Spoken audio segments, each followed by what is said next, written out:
मित्रांनो, माझ्या यूट्यूब चॅनलमध्ये तुमचं स्वागत आहे. आज मी बनवणार आहे टोमॅटोचं सार. आता टोमॅटो पण थोडेफार स्वस्त झाले आहेत आणि प्रत्येक वेळेला आपल्याला टेन्शनच येतं की आमटी काय बनवायची. सो आता आपण म्हणून मी आज विचार केला टोमॅटोचा सार बनवावा. कारण का त्याची पण आमटी म्हणजे तो जो सार आहे तो खूप टेस्टी होतो आणि भातासोबत पण आपण खाऊ शकतो. इव्हन चपातीसोबत पण आपण डिप करून खाल्लं तरी तो खूप टेस्टी लागतो. आणि त्यामुळे मी आज तो बनवणार आहे. तर त्यासाठी लागणारे मी सर्व साहित्य काढून घेतले. तर चला तर मग तुम्हाला दाखवते पहिल्यांदा साहित्य. चला. टोमॅटोचं सार बनवण्यासाठी बघा मी इथे काय घेतलं एक 5 टोमॅटो घेतलेत. तर त्यानंतर मी इथे इथे मी 1 चमचा धना पावडर घेतली आहे. त्यानंतर एक छोटा चमचा मी इथे मोहरी घेतले. एक छोटा चमचा मी इथे जिरं घेतलं. त्यानंतर हा सुकलेला कढीपत्ता आम्ही सुकवून ठेवतो गावावरून आणून. तर हा कढीपत्ता मी घेतला आहे. त्यानंतर इथे बघा अगदी चिमूटभर म्हणू शकता आपण इथे हिंग घेतले मी. एकदम थोडीशी हिंग आहे. तर ती हिंग घेतली आहे. एक आल्याचा तुकडा घेतला आहे. त्यानंतर आपल्याला वरतून तडका द्यायचा आहे. तर तडक्यासाठी जी लागणारी जी काश्मीरी मिरची असते, ही तिखट नसते, तडक्यासाठी वापरली जाते. तर ही मिरची एक मिरची होती, त्याचे मी असे 4 तुकडे करून घेतलेत. त्यानंतर 8 लसूण पाकळ्या घेतल्या. त्यातल्या 4 लसूण पाकळ्या आहेत ना आपण चेचून फोडणीला घालायच्यात आणि 4 आहे ना बारीक करून तडक्यामध्ये घालायचे. तर हे घेतलं आहे. त्यानंतर इथे कोथिंबीर आहे. त्यानंतर हळद, परत इथे घरगुती लाल मसाला, त्यानंतर मीठ आणि इथे आपलं तेल. तर इतकं साहित्य आपल्याला लागणार आहे जे टोमॅटोचं सार बनवायचं आहे त्यासाठी. अगदी टेस्टी सार होतो आणि प्रत्येक वेळेला आपल्याला टेन्शन येतंच की आमटी काय बनवायची. तर असं वेगळं वेगळं काहीतरी बनवलं तर मुलं पण आवडीने थोडं खातात. सो आज मी बनवणार टोमॅटोचा सार. तो असे शिजत ठेवलेत, म्हणजे थोडेसे शिजवून घ्यायचेत आपल्याला, जेणेकरून त्याच्या साली ज्या आहेत त्या पटकन निघून जातील. आणि त्यानंतर मिक्सरला थोडंसं आपण बारीक करून घेणार आहे. त्याची एक पेस्ट करून घेणार आहे. हे बघा टोमॅटो अशा प्रकारे शिजवलेत जेणेकरून त्याच्या साली बघा पटकन आता निघू शकतात या अशा. तर या आपल्याला साली अशा काढून घ्यायच्या आहेत सगळ्या टोमॅटोच्या. हे बघा निघत आहेत पटकन साली टोमॅटोच्या. एक थोडंसं शिजवलं की लगेचच साली निघू लागल्यात त्याच्या. तर आता हे सर्व साली आपण काढून घ्यायच्या आहेत सर्व टोमॅटोच्या. प्रकारे बघा मी सर्व टोमॅटोच्या साली काढून घेतल्यात. तर आता या मिक्सरच्या भांड्यामध्ये आपण हे टोमॅटो घालून त्याची बारीक अशी ग्रेव्ही करून घेऊया. अशा प्रकारे बघा मी बारीक अशी पेस्ट करून घेतली टोमॅटोची अशी. आता आपण याला फोडणी घालूया. आता आपण या टोपामध्ये तेल घालून घेऊया.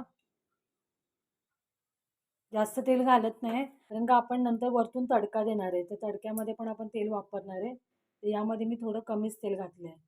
तर आता आपण काय करूया माहिती आहे का, तेल तापेपर्यंत हा जो आल्याचा तुकडा आहे ना तो खलबत्त्यामध्ये चेचून घेऊया. त्यानंतर हे जे 4 लसूण पाकळ्या आहेत ना ते आपण चेचून घेऊया जरा.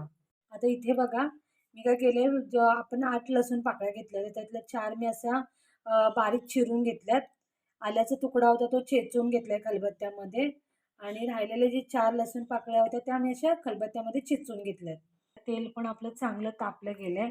तर पहिल्यांदा आपण काय करूया, ह्याच्यामध्ये ना जिरं घालून घेऊया. हे सर्व जिरं जे आहे ना ते आपण यातच टाकायचं आहे. मोहरी यात घालायची नाही, मोहरी आपण फोडणीला घालायची आहे.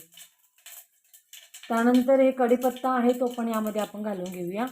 कढीपत्ता आता चांगला भाजला गेला आहे. तर आपण यामध्ये आता जे ठेचलेले लसूण आहे तो घालून घेऊया. त्यानंतर जे आले चेचून घेतलंय ते पण यामध्येच घालून घेऊया. आता यामध्ये आपण जो घरगुती लाल मसाला आहे ना तो घालायचा आहे.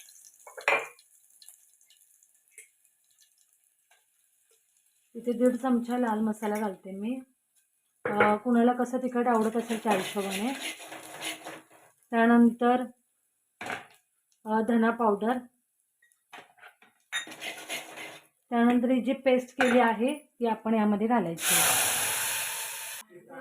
तर आता यामध्ये आपण ना थोडं पाणी घालून घेऊया.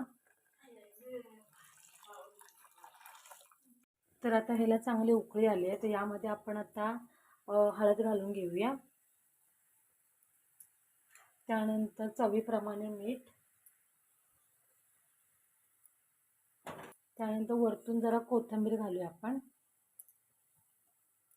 सारला आहे ना 5 मिनिटं चांगलं शिजवून घेऊया. त्यानंतर आपण वरतून तडका देऊया. ते बघा आपलं सार पण चांगलं शिजलं आहे.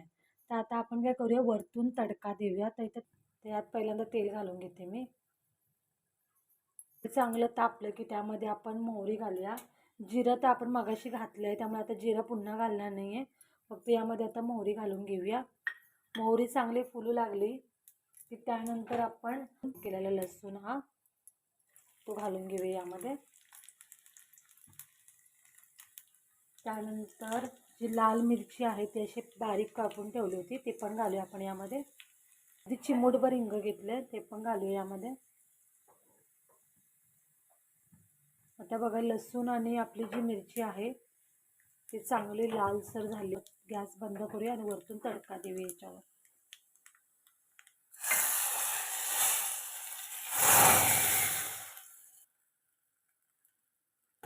2 मिनटं आपण पुन्हा याला जरा उकळी काढूया. त्यानंतर आपला सार मस्तपैकी शिजून तयार झालेला असेल. आपला टोमॅटोचा सार तयार झाला आहे. आता आपण गॅस बंद करून घेऊया. हे बघा अशा प्रकारे झालं आहे. जास्त पातळ पण नाही जास्त घट्ट पण नाही आहे. अशा प्रकारे झालं आहे. आपला बघा टेस्टी असा टोमॅटोचा सार तयार झाला आहे. तर आता आपण टेस्ट करून बघूया कसं झालं आहे तो. तर तुम्हाला माझा हा व्हिडिओ आवडला असेल तर प्लीज माझ्या व्हिडिओला सबस्क्राईब करा, लाईक करा. पुन्हा भेटू नेक्स्ट व्हिडिओमध्ये. Bye bye.